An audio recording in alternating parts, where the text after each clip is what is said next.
कोई उसके अंदर रह नहीं रहा था, कोई बेघर नहीं हो रहा था, किसी का घर आवास स्थान उसमें इन्वॉल्व नहीं था।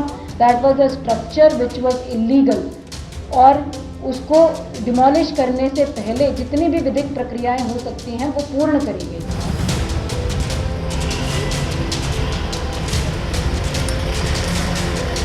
एक नोटिस परिसंपत्तियों पर, स्ट्रक्चर्स पर चस्पा करा गया, क्योंकि कथित रूप से ये एरिया मलिक का बगीचा नाम से जाना जाता है, जबकि कागजों में जो डॉक्यूमेंट्स हैं, दस्तावेज हैं नगर निगम के, वहाँ मलिक का बगीचा के नाम पे दर्ज नहीं है, नगर निगम की नजूल भूमि के रूप में दर्ज है। तो इन स्ट्रक्चर्स पर नोटिस चस्पा करे गए और खुद से ही अपना अतिक्रमण 3 दिन के अंदर हटाने के निर्देश दिए गए। 3 दिन के अंदर अतिक्रमण न हटाए जाने की दशा में या तो अपने अभिलेख प्रस्तुत करेंगे जिससे स्वामित्व सिद्ध हो सके, या तो हटाएंगे, अदरवाइज नगर निगम द्वारा हटा दिया जाएगा। ये बिल्कुल क्लियर इंस्ट्रक्शंस संबंधितों को 30 तारीख को दे दिए गए थे। उसके बाद 4 तारीख की तिथि निर्धारित करी गई, जिसमें 3 तारीख को काफ़ी ज़्यादा मात्रा में जो प्रतिनिधि गण हैं, जो भी हितधारक लोग हैं, आसपास के क्षेत्रों के रहने वाले लोग हैं, वो संभ्रांत लोग नगर निगम के सभागार में आए और हमारी टीम के साथ चर्चा करी। उन्होंने काफ़ी सारे विधिक बिंदु रखे, उन्होंने अपने प्रत्यावेदन दिए और हमसे ये मांग करी कि हमें उच्च न्यायालय में, माननीय उच्च न्यायालय में जाने का एक अवसर दिया जाए। माननीय उच्च न्यायालय का जो भी निर्णय होगा हमको स्वीकार होगा।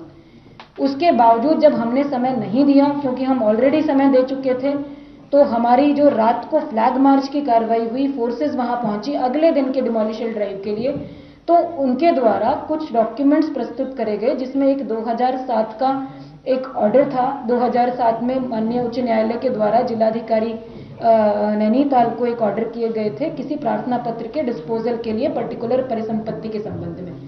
उसका जब हम लोगों को वो कागज रिसीव हुआ, तो उस कागज की, उस आदेश की सैंक्टिटी को सुरक्षित रखते हुए, उसका सम्मान करते हुए हमारे द्वारा अपने कार्यालय से उसकी पत्रावली ट्रेस कराई गई और ये वेरीफाई किया गया कि इसका डिस्पोजल क्या 2007 से लेकर 2024 तक किया गया या नहीं किया गया।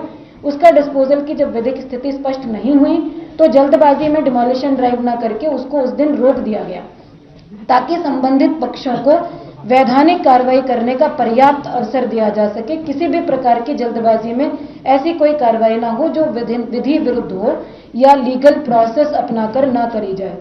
ये हमने एक्टिविटी को रोका गया। मदरसा जिसको कहा जा रहा है, उस भवन को सील कर दिया गया।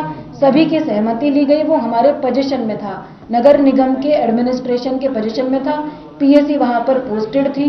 किसी भी व्यक्ति का उसमें कोई अहित होने की संभावना नहीं थी।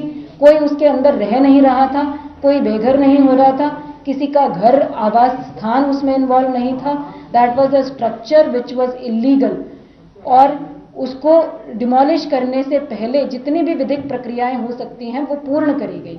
जब हमने अगले दिन 2007 के ऑर्डर का डिस्पोजल किया नेक्स्ट डे अपने कार्यालय में, उसके बाद इस बीच में संबंधित पक्ष के द्वारा माननीय उच्च न्यायालय से नोटिस पर स्टे लगाए जाने की डिमांड करी गई। माननीय उच्च न्यायालय ने 2 दिन सुनवाई करी और दूसरे दिन सुनवाई में ये निर्देश दिए कि जो याचिकाकर्ता पक्ष है उनको किसी भी प्रकार की राहत दिए जाने से मना कर दिया गया। जो हम लोगों को जो माननीय उच्च न्यायालय से हमारा कम्युनिकेशन का माध्यम होता है अपने सरकारी एडवोकेट्स के थ्रू, उनके थ्रू कम्युनिकेट हुआ। प्रॉपर इन राइटिंग के ओरल ऑर्डर्स में किसी भी प्रकार का रिलीफ संबंधित पक्षों को माननीय उच्च न्यायालय के द्वारा नहीं दिया गया है। तो ये मूवमेंट हम लोगों ने, क्योंकि हमारी प्रिपरेशन तो 3 दिन पहले ही कंप्लीट हो गई थी डिमोलिशन ड्राइव की, हमारी टीमें 3 दिन पहले से डिमोलिशन ड्राइव के लिए तैयार थी, तो हमने डिमोलिशन ड्राइव शुरू करने का निर्णय लिया।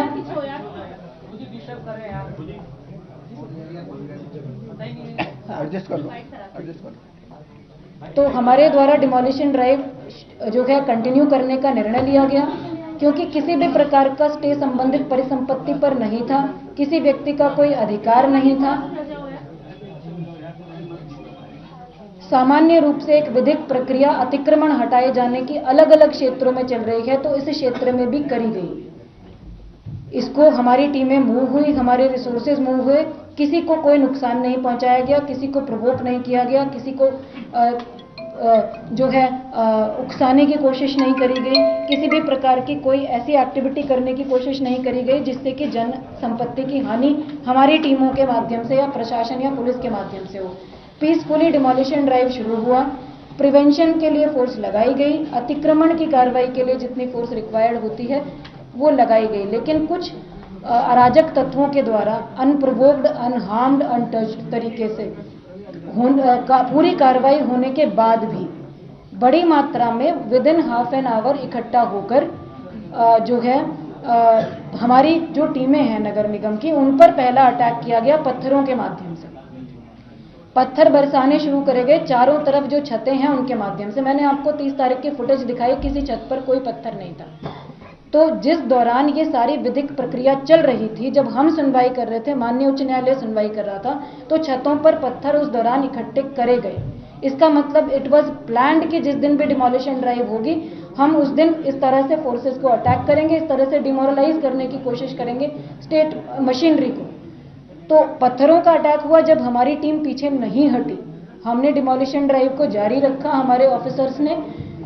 उसके बाद जब पहली मॉब जो आई पत्थरों के साथ, उनको डिस्बर्स कर दिया गया, तो दूसरी मॉब आई जिनके हाथों में पेट्रोल बम थे, जो फ्यूल होता है उसकी प्लास्टिक की बॉटल्स थी, उसमें उन्होंने आग लगा कर फेंकी। आप लोगों ने वीडियो फुटेज में भी देखा, आप लोग अभी तक सब कवर भी कर चुके हैं। ये फेंका गया, ये भी अनप्रोवोक्ड था, बिल्कुल प्रोवोक नहीं किया गया था। तब तक हमारी टीम ने किसी भी प्रकार का फोर्स इस्तेमाल करना शुरू भी नहीं किया था। They were busy in demolishing the structure और protecting themselves, protecting the state government machinery. तो उसके बाद जब पेट्रोल बम आगजनी की घटनाएं शुरू हुई और उसके बाद भी टीमें पीछे नहीं हटी, तो थर्ड स्टेप में उस मॉब जो था, अराजक तत्व, उनके द्वारा थाने का घेराव किया गया। थाने में हमारे मजिस्ट्रेट थे, हमारे पुलिसकर्मी थे, हमारे ऑफिसर्स थे, हमारी कुछ मशीनरी थी, टीमें थी, असला था, बहुत सारी चीजें थी। तो थाने को घेरा गया, थाने के अंदर जो लोग बैठे हुए थे उनको बाहर नहीं निकलने दिया गया, उन पर पहले पथराव किया गया, फिर पेट्रोल बम फेंके गए, थाने के बाहर खड़े वाहनों में आग लगा दी गई। उसका जो धुआं था आगजनी का, वो धुआं सारा थाने में भर गया और अंदर जो ऑफिसर्स थे उनको सफोकेशन होने लगा। तो पहले अनाउंस करा गया, आंसू गैस के गोले छोड़े गए, अनाउंस करा गया लाउड स्पीकर पर कि आप लोग डिस्पर्स हो जाएं, अन्यथा हमको बल प्रयोग करना पड़ेगा। उसके बाद पानी की बौछार भी अग्निशमन के माध्यम से करी गई ताकि उस आग को बुझाया जा सके और जो लोग अंदर फंसे हुए हैं उनको सफोकेशन से बचाया जा सके, ये भी किया गया। उसके बाद भी जब वो मॉब डिस्बर्स नहीं हुआ तो कुछ जगह से ये सूचना आई कि जो रिवॉल्वर होते हैं या वैध या अवैध है, वो सब जांच का विषय है। जो भी असलहे हैं, जो भी आर्म्स हैं, उनके माध्यम से कुछ फायरिंग स्टार्ट करी गई थाने पर डायरेक्टली, थाने में अंदर जो टीमें थी उन पर डायरेक्टली। उसके बाद जो है फोर्स इस्तेमाल करने के आदेश दिए गए, कर्फ्यू इम्पोज करा गया, फायर ओपन करने के आदेश दिए गए, कमर के नीचे फायर ओपन करने का हमारे स्थानीय मजिस्ट्रेट ने वहां ऑर्डर किया। इस स्थिति को देखते हुए, हमारी टीमों की सुरक्षा को देखते हुए, उसमें फोर्स हमारा जो मैक्सिमम यूज हुआ वो थाने के प्रोटेक्शन में यूज हुआ। बाकी जगह पर ज्यादा फोर्स यूज करे बिना सिर्फ अपने आप को असर्ट करते हुए, अपने आप को प्रोटेक्ट करते हुए ही एरिया को बचाया गया। जैसे ही थाने से इन लोगों को डिस्बर्स किया गया जो अराजक तत्व थे और वहां उपद्रव मचा रहे थे और लोगों की जान लेने की कोशिश कर रहे थे, थाने से डिस्बर्स करने के तुरंत बाद एक क्षेत्र पड़ता है गांधीनगर, आप सब लोग जानते हैं। इस मॉब के द्वारा उस क्षेत्र को घेर लिया गया। गांधीनगर के क्षेत्र में मिश्रित आबादी है, वहां सभी धर्मों के, सभी कम्युनिटीज के लोग रहते हैं, कोई एक विशेष समुदाय वहां निवास नहीं करता है। उस क्षेत्र को घेरा गया, उससे भी टेरराइज करने की जो है कोशिश करी गई स्टेट मशीनरी को भी और वहां रहने वाले स्थानीय निवासियों को भी।